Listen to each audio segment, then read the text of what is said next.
ఈరోజే మళ్ళీ అనిత దగ్గరికి మన హోమ్ మినిస్టర్ అయిన అనిత దగ్గరికి వెళ్ళి లెటర్ ఇచ్చాడు, నా భార్య పుట్టిన బిడ్డ ఎవరంటే. ప్రతిసారి నా భార్య పుట్టిన బిడ్డకి తండ్రి ఎవరు? అసలు ఈ టాపిక్ ఎంత అసహ్యంగా ఉంది.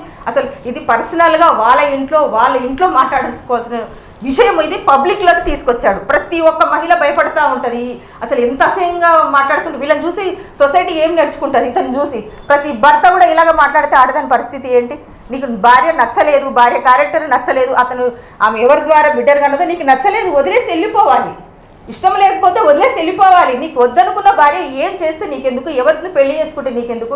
ఎవరి ద్వారా బిడ్డను కంటే నీకెందుకు? ఏంటి అసలు నీ సమస్య ఏంటి? నీ లోపల ఉన్న ఉద్దేశం ఏంటి? నీ వెనకాల ఉన్న పెద్ద మనుషులు ఎవరు? వాళ్ళను డైరెక్ట్ నా పరిస్థితి ఇదని చెప్పు. అంతేగాని విజయసాయి రెడ్డి గారిని దెబ్బతీయాలనే ఉద్దేశంతోనే కూడా శాంతి టాపిక్ అనేది చాలా చాలా ఎక్కువగా మాట్లాడుతున్నాడు. అతను 2016లో వాళ్ళ ఒప్పంద ప్రకారం విడాకులు రాసేసుకున్న తర్వాత ఆ తర్వాత జరిగిన మ్యాటర్ గురించి ఈ మదన్ మోహన్కి అయితే సంబంధం లేదు. చాలా చండాలంగా అనిపిస్తుంది. సొసైటీలో ఎవరు చూసినా ప్రతి ఒక్క ఆడవాళ్ళు కూడా భయపడే విషయము. ఈ శాంతి కూడా ప్రొఫెషనల్గా ఆమె అసిస్టెంట్ కమిషనర్గా కూడా కొంచెము ఆమెకు ఒక్కొక్క చోట్ల కొంచెం బ్యాడ్ రిమార్కు ఇవన్నీ ఉన్నాయని మీడియాలో చాలా చాలా చూపిస్తున్నారు.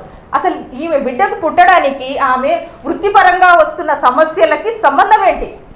ఈమె వృత్తిపరంగా ఉద్యోగపరంగా ఏదైనా సమస్యల్లో ఏదైనా విషయాల్లో ఉంటే ఇప్పుడు ఈమె పుట్టిన బిడ్డ ఇప్పుడు సమస్య అయినప్పుడు దానికి దీనికి లింక్ ఏంటి? ఎక్కడి నుంచి లింక్ ఎక్కడెక్కడికో తీస్తూ ఉన్నారు.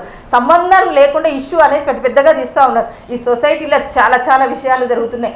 ఆడవాళ్ళ పట్ల అమానుషంగా, దారుణంగా, కిరాతకంగా, అన్యాయంగా చాలా చాలా విషయాల్లో చాలా జరుగుతున్నాయి. వాళ్ళన్నిటినీ వెలికి తీసి అవి అన్నీ జరగకుండా అమానుషంగా ఆడవాళ్ళ పట్ల జరుగుతున్న అన్యాయాలను అరికట్టడానికన్నా ఈ సోషల్ మీడియా కానీ ఏదే కానీ ప్లాట్ఫామ్ కానీ ఈ మన అధికారులు కానీ చర్య తీసుకోవాలి. కానీ ఈ శాంతి విషయం అనేది టాపిక్ రేజ్ చేయడం చాలా శుద్ధ దండగాని నా అభిప్రాయం.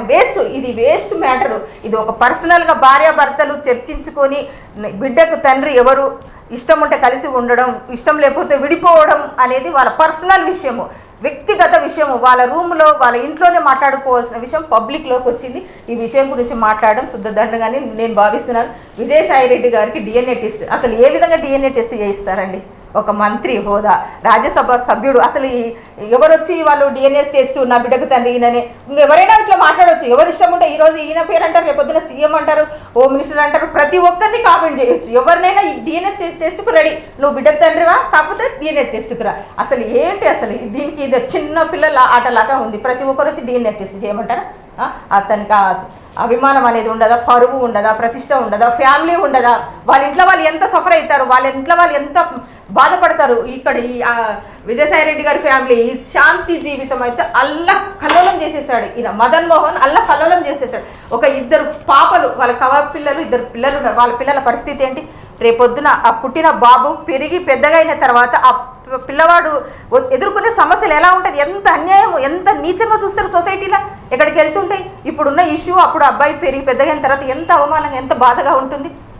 ఇప్పుడు తను ఏ ఉద్దేశాన్ని లోపల పెట్టుకొని బాబు గురించి, ఆ చంటి బిడ్డ గురించి టాపిక్ రేజ్ చేయడం చాలా చాలా ఘోరంగా ఉంది. తన 2 బిడ్డలకు, ఇలాంటి తల్లిదండ్రులకు పుట్టిన పిల్లలకు వాళ్ళకి ఎంత అవమానం అంటే అంత అవమానం ఉంది. ఇకనైనా సరే ఆ పిల్లలను దృష్టిలో పెట్టుకొని నిజంగా 2 బిడ్డలకు తండ్రి ఈ మదన్ మోహన్ నా బిడ్డలకు రేపొద్దున అవమానం జరగకూడదు. ఒక ఆడదాన్ని ఇంత నీచంగా అసహ్యంగా బయటికి లాగాల్సిన అవసరం లేదు. నీకు వద్దనుకున్న తర్వాత వెళ్ళిపోవాలి. ఒక సంస్కారవంతమైన వ్యక్తి, ఒక కల్చర్ తెలిసిన వ్యక్తి, చదువుకున్న సంస్కారము, విజ్ఞత, విధేయత ఇవన్నీ ఉన్న వ్యక్తి ఎవరైనా సరే నా భార్య ఇలా చేసిందా అంటే సైలెంట్గా వెళ్ళిపోతాడు. అప్పుడు అతన్ని ఉన్న సంస్కారానికి ఆడవాళ్ళు ప్రతి ఒక్కరూ సైల్యూట్ చేస్తారు. ఇది ఒక మనిషి ఉండాల్సిన వ్యక్తిత్వం అని, అతను చదువుకు సంస్కారం అని ప్రతి ఒక్కరు హర్షిస్తారు. కానీ ఇలా బయటికి లాగి ఆడవాళ్ళ పట్ల అంటే తన భార్య గురించి మాట్లాడుతుంటారు. కానీ ప్రతి ఒక్కరికి ఇది ఒక ఎగ్జాంపుల్గా తీసుకుంటారు. భవిష్యత్తులో ప్రతి ఒక్కరు ఇలాగే చేయొచ్చు. భర్తకు కోపం ఉంటే భార్య మీద, విడిపోయిన తర్వాత కూడా భర్తకు కోపం ఉంటే భార్యని ఎలా అవమానించవచ్చు, ఆమెను బయటికి ఎలా లాగొచ్చు, ఆమెను ఎలా అవమానించవచ్చు. మనకు నచ్చని వ్యక్తులు, పొలిటికల్గా ఎదిగిన వాళ్ళు, పెద్ద పెద్ద వాళ్ళు ఎవరైనా ఉంటే వాళ్ళని ఎలా ఇన్వాల్వ్ చేయొచ్చు, వాళ్ళని ఎలా అవమానపరచు, పార్టీ పరంగా, రాజకీయ పరంగా కావచ్చు, ప్రొఫెషనల్గా కావచ్చు, ఈమె ఉద్యోగ పరంగా కావచ్చు, ఏ విధంగా అయినా సరే అతను అవమానపరచాలనుకున్నాడు. నన్ను వదిలేసిన భార్యను ఎలాంటి స్థితికి తీసుకొస్తానో చూడు అని తను మనసులో గట్టిగా అనుకొని ఉన్నాడు. ఈ టాపిక్ అనేది బాగా బయటికి తీసుకొచ్చి చాలా విధ్వంసం సృష్టిస్తున్నాడు. చాలా అసహ్యంగా అనిపిస్తుంది. విజయసాయి రెడ్డి గారు నా కూతురు లాంటి సమానమైన కూతురు అని చెప్తున్నాడు, తన కూతురు లాంటిది. ఇప్పుడు తన నిజంగా ఒరిజినల్ తన విజయసాయి రెడ్డి గారి కూతురు ఎంత బాధపడుతుంది, వాళ్ళ భార్య ఎంత బాధపడుతుంది, ఎంత అవమానకరంగా ఉంది. ఇప్పుడు ఒక మనిషితో మరో మనిషి ఎప్పుడన్నా మాట్లాడాల్సిన అవసరం వస్తే మాట్లాడినా, ఏదైనా సహాయం చేయాల్సి వచ్చినప్పుడు సహాయం చేసినా, ఈ విషయాలన్నీ ఎక్కడి నుంచి ఎక్కడికి దారి తీస్తాయో భవిష్యత్తులో అని భయపడి ఎవరు ఏది చేయలేకపోతారు. ఏ పెద్ద వాళ్ళు కూడా ఒక చిన్న వాళ్ళకి ఏది హెల్ప్ చేయలేకపోతారు. ఎవరు మానాన వాళ్ళే ఉండాల్సిన పరిస్థితి అయితే ఇప్పుడైతే నెలకొన్నదని చెప్పొచ్చు. ఇక మీదట మదన్ మోహన్ విషయాల్లో ప్రతి ఒక్కరు అతను ఎంత అరాచకం చేస్తున్నా వాటన్నిటికీ స్వస్తి పలికి ప్రతి ఛానల్ వాళ్ళని అతన్ని ఎంకరేజ్ చేయకూడదు. ఇప్పుడు ఈ శాంతి విషయం ఎంకరేజ్ చేయాల్సినంత అవసరం లేదు. ఓన్లీ విజయసాయి రెడ్డి గారు ఈ టాపిక్లో ఉన్నందుకు ఈ న్యూస్ అనేది స్ప్రెడ్ అవుతుంది, చాలా హైలైట్గా నిలుస్తుంది. ఒక రాజకీయ నేత అతన్ని ఎదుర్కోవడం లేని వాళ్ళు ఎవరైనా ఉంటే, ఆ పార్టీ పరంగా కానీ వ్యక్తిగతంగా అతన్ని ఎదుర్కోలేని వాళ్ళు ఎవరైనా ఉంటే ఈ శాంతిని అడ్డు పెట్టుకొని ఈ స్టోరీ అనేది కొనసాగిస్తారు అనే విషయం అయితే అందరికీ తెలిసే.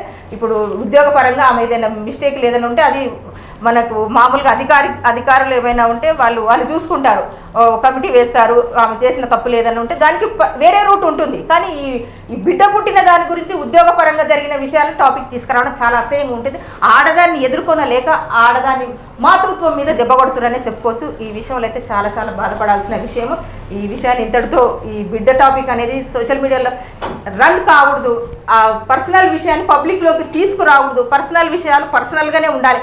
మన ఇంట్లో మన గదిలో జరగాల్సిన ముచ్చట్లు మాటలు అన్నీ పబ్లిక్లోకి, విడిపోయిన భర్త అయినా సరే అతను ఒకప్పటి భార్య, నాతో కలిసి కాపురం చేసిన నా భార్య, ఆమె అభిమానాన్ని దెబ్బతీయకూడదని ఇంగిత జ్ఞానం సంస్కారం లేని ఒక మదన్ మోహన్ మాటలు పట్టుకొని ప్రతి ఒక్కరు కూడా మీడియాలో హల్చల్ చేస్తూ ఉన్నారు. అతని టాపిక్ను అతన్ని ముందు వేసుకొని ప్రతి ఒక్కరు మాట్లాడుతున్నారు.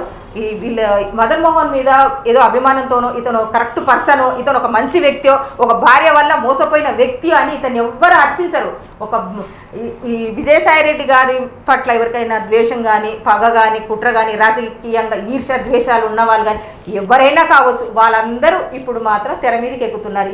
ఈ శాంతిని అడ్డు పెట్టుకొని వీళ్ళందరూ తెర మీదకి ఎక్కుతున్నారు.